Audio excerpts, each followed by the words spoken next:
Hi, Kasper. We're here again. Here again. That's so good. I feel like it's a road trip that we're on. Yeah? How so? And instead of seeing places, you're taking me places, so, not physically, but on a road trip, there's detours, and, where are you taking me today, Kasper? Yeah. I guess that was my point. Exactly. And in the last episode we filmed, we were quite aligned, actually, which was nice. Mm-hmm. But I decided maybe I should be the evil brother today. So have a topic that kind of separates the waters a bit. Okay. Marketing ROI. How do we do marketing ROI? How do we prove it? And both having been in marketing leader roles, we know the challenge, and we do ROI. We believe that we have strong foundation for numbers. Oh, that's a heavy topic, Kasper. Yeah, it is. Yeah. But let's hear me out. Okay. Is it too heavy topic? No. I think it's super important. Mm-hmm. Okay, let me lay it up for you in a different way too. So I love to do. I try to do like volunteer work, and I went to a job interview about it last week actually. Okay. So you volunteer for something, and then they evaluate whether they want your free work. That's a good point. But it was pretty intense actually. But I volunteer for like within my capabilities. Yeah, but like, you're still being evaluated. You're always being ROI, right? Okay. You're always being evaluated for what you do. Mm-hmm. And they also asked me the famous question, how do you perform under pressure? Mm-hmm. And I said, well, I can't, but I do a damn good Bohemian Rhapsody.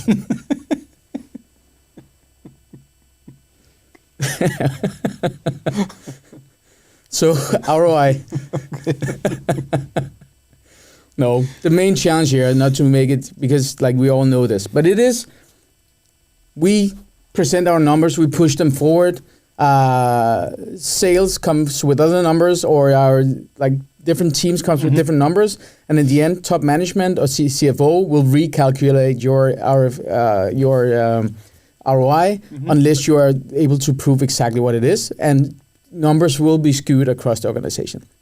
So it made me think, like, the formula is broken. Like, what is the right formula into this? So I started talking to a lot of people and looking into it, and I think I came up, or I know I came up with a way to calculate ROI in a different way that will make you bulletproof in terms of the numbers that you're delivering. Interesting. That's more interesting, right? Yeah. That's not as heavy. Yeah. How do you see this topic? How do you see it? And I feel already now that you are saying like it's a heavy topic and it's like it's something that's difficult to talk about. Well, I guess it's because there's ROI in different levels in the organization as well, right? So at which level do we talk about it, right? Is it, is it the practitioner who's doing optimization on the side that's returning some investment? Is it the marketing spend that you have, or is it the whole marketing budget and the marketing department that's being evaluated, right? There's just so many aspects of return of investment, and we talk a lot about return of investment when we talk about the use of the Adobe stack, right? Because it's not a cheap stack, so are you getting the value out of it that you expect, and calling that return of investment as well. But it sounds like the approach here is like more of a soft approach. That is like it's a feeling that we're getting the outcome that we're looking to do, rather than a tangible thing that you can go put on the table and say, look at this. Yeah, to some degree. Yeah. So what's your formula on it? You had a fantastic formula. Yeah, I figured it out. I will keep you here for a while, because I think something comes before this. Okay.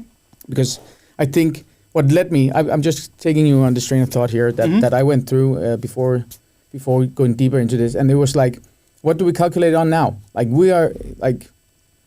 I'm in SaaS. If we can prove the outcome of business value, then we're golden. Mm-hmm. But it's very difficult when it comes to marketing data.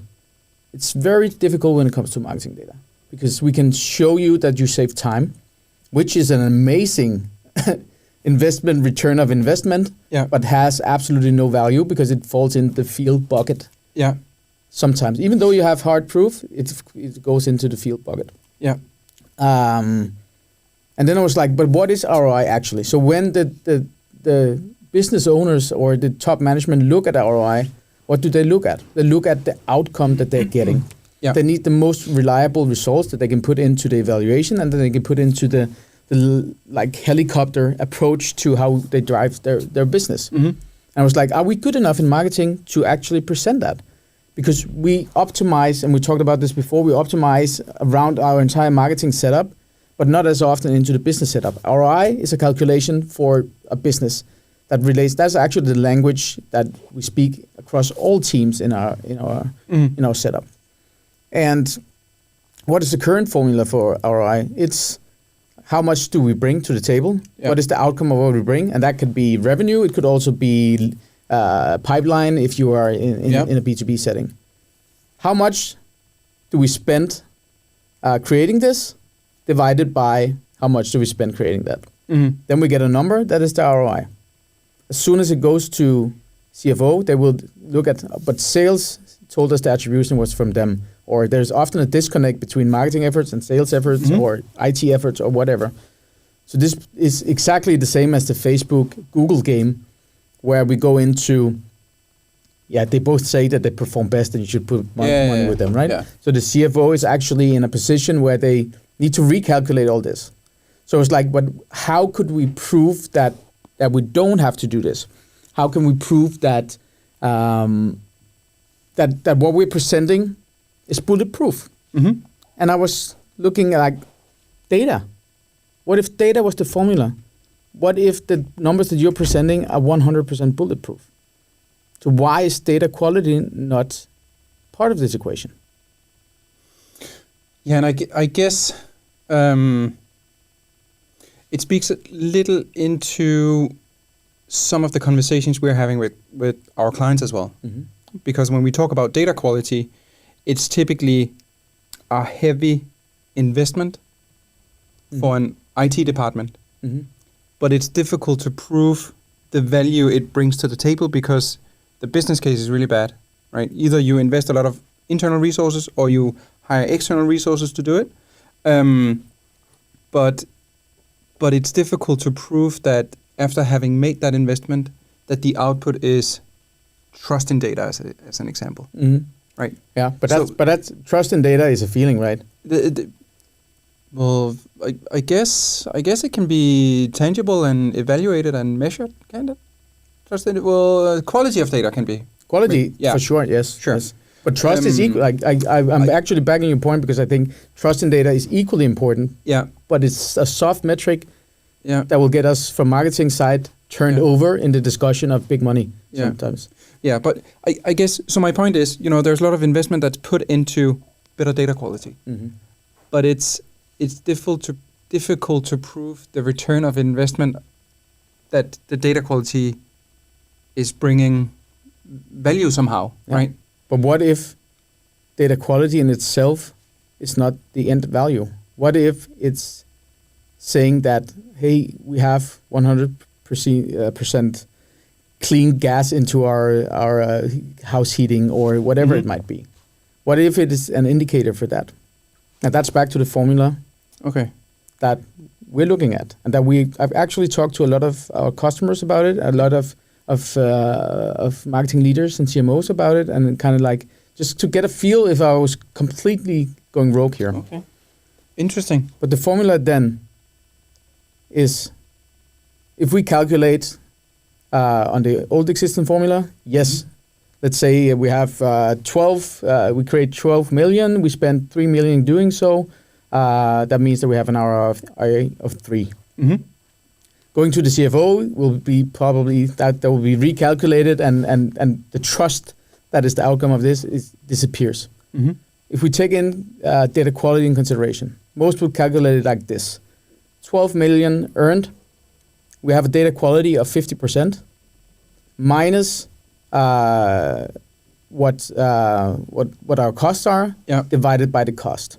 Now we have 6 million minus 3 million divided by 3 instead, right? If you say so, I mean... No. But I trust you. I trust you. But now the value you created gets devaluated by 50%. And how would you calculate the 15%?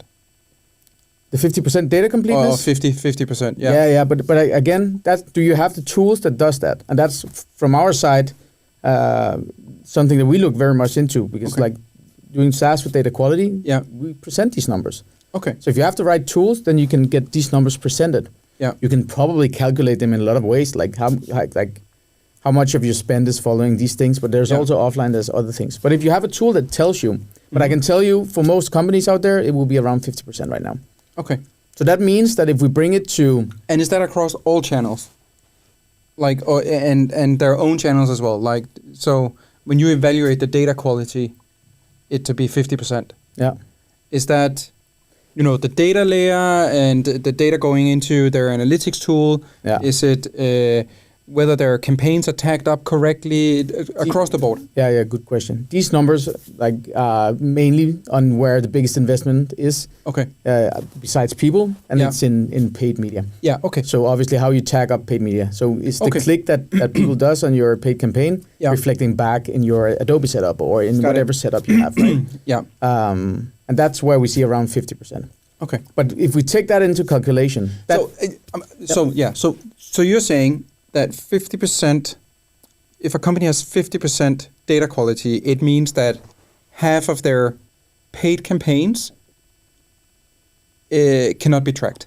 They have effect, but in terms of proving... I'm not saying they don't have effect. No. But they can't be tracked, yes. They cannot be tracked. No, absolutely. So they're missing a campaign parameter, or they are going to a landing page that doesn't have analytics tagging on. Yeah, or it doesn't work even. Or it doesn't work. We see it a lot. Okay. And the challenge here for the marketing side, and from our side as well, like as marketers, is that our numbers are not trusted. So even though we present... I'm going to stop. The 50% is blowing my mind. Yeah. So 50% of all paid, I don't know how it's performing. That's crazy. Right, it's the old saying, right? I know 50% of my marketing works. I just don't know which half. Yeah.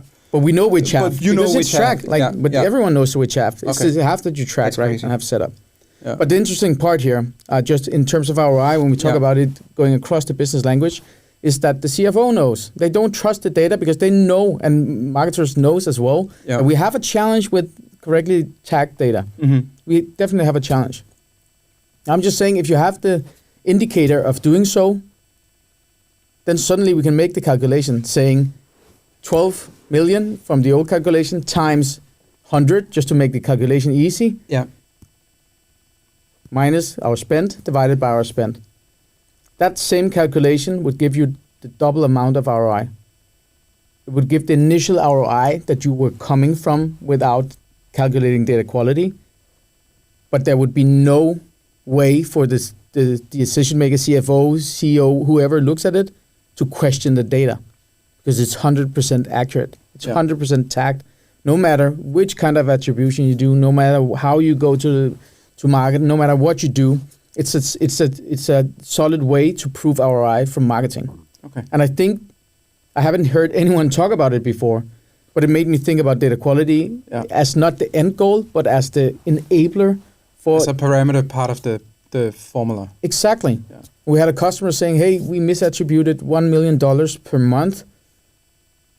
But finding out our data quality, we were able to prove that it was not our efforts, it was our data that misinterpreted or misattributed our efforts. Okay. So that's interesting. Next time you want to do math with me, you need to bring a whiteboard and write it down. We'll do a whiteboard session. But I hope it's not too hard to follow.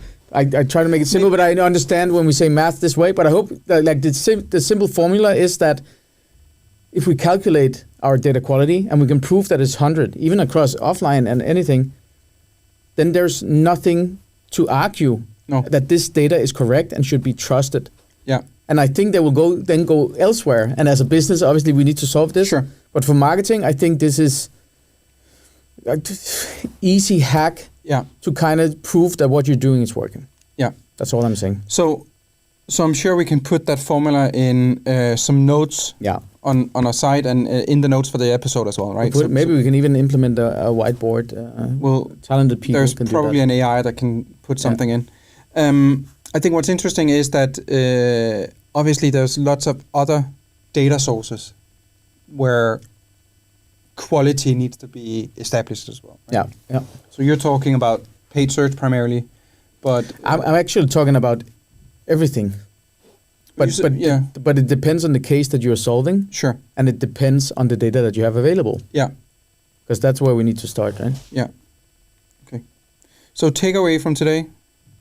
Yeah. I hope the magic formula is a great takeaway, but more not as a math piece, but more as a way of approach marketing ROI and the ROI of data. And I guess if somebody wants a score on their data quality, they can ping you. Yeah, of course. Yeah. They're more thank you for the plug. I appreciate it. Yes, definitely. Cool. With that, let's wrap it up. It was great car ride with you today. Road trip. Yeah. I enjoyed it. I look forward to our next destination. We'll see where we go next. Definitely. See you next time. See you.